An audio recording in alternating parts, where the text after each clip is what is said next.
Ang durian, notorious sa kanyang di kaaya-ayang amoy, pero saksakan ng sarap. Indeed, it is more than meets the eye. Parang ang mga Dabawenyo singers na nag-audition kay Jaya, nakaka-surprise. Sino-sino pa kaya ang may unique first impression sa ating celebrity mentor?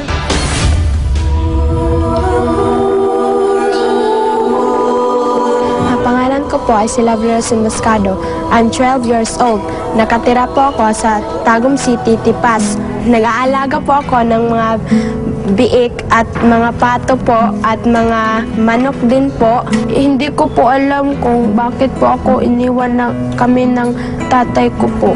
Gusto kong itanong sa kanya na bakit pinabayaan niya ako. Yan po. Kahit kunting suporta lang, hindi siya sumuporta sa akin. Noong mga itik at alagang baboy lang ang kinakantahan ni Lovely, ngayon ay isang music royalty na ang makakarinig ng boses niya.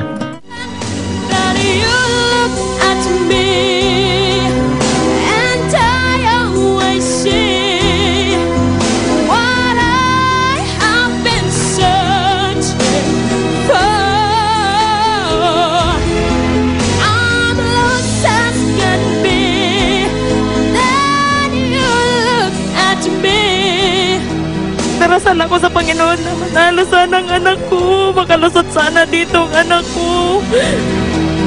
And I am not lost anymore.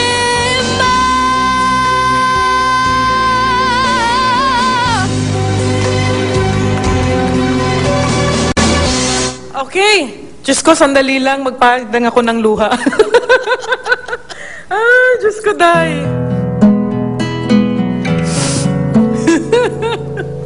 Anong dahilan mo? Ba't ka sumali?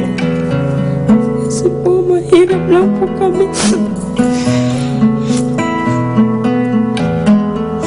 Alam mo, nakikita ko yung hirap. Nakikita ko yun. At nararamdaman ko. May talent ka. Hindi ka tumayo dyan na contestant. Nag-perform ka. So, ayokong masayang yan. Yes, I will consider you.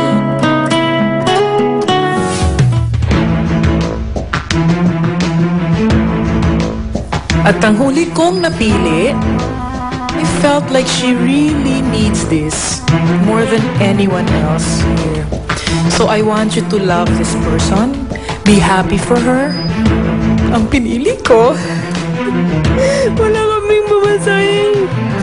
Kahapon, bininta ko yung bihig ko para makapamasahe lang kami dito ngayon. Ay si Lovely Rose Emboscado. Sinabi nila sa akin na kinakantahan mo daw yung mga baboy at saka mga itik. Alam mo ba kung bakit kita pinili? Dahil kailangan marinig ka ng mga tao. At kailangan lakasan mo yung loob mo. Kasi balang araw talagang sisikat ka. Lovely Rose Emboscado is now officially Jaya's third protege from Davao, together with Archie and Joshua. Ang duo ni Alijo and Janbeth, together with Lyra and Ricky, ang proteges ni Jano. Sina Aubrey, Wilson and Samantha, proteges ni Joey G. Kenneth, Mercado Sisters and Alan, proteges ni JR. Via, Jensen, at ang boy group from Batangas naman ang napili ni Claire. Clock 9's proteges are Derv, Denise, and Christina. Bumuo naman ng tatlong grupo si Ray Valera mula sa Pampanga Call Out. Sina Jobert, Rosaline at VIP Singers naman ang hinirang ni Imelda mula sa Naga. Blations, Nomer and Regina ang Cebuano proteges ni Rachel. Mark, Zibril and Criza ang tatlong proteges ni Aiza.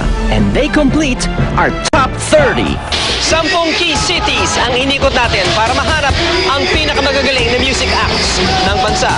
Mula Luzon, Visayas hanggang Mindanao, you've experienced a real drama and a thrill of searching for the greatest Filipino singing talents. The hunt all ends here today at bagong chapter naman ng competition ang magbubukas. As as we continue to witness the battle for the big break. Next up, welcome to Manila, Protégés. At ang patikim sa face-off round.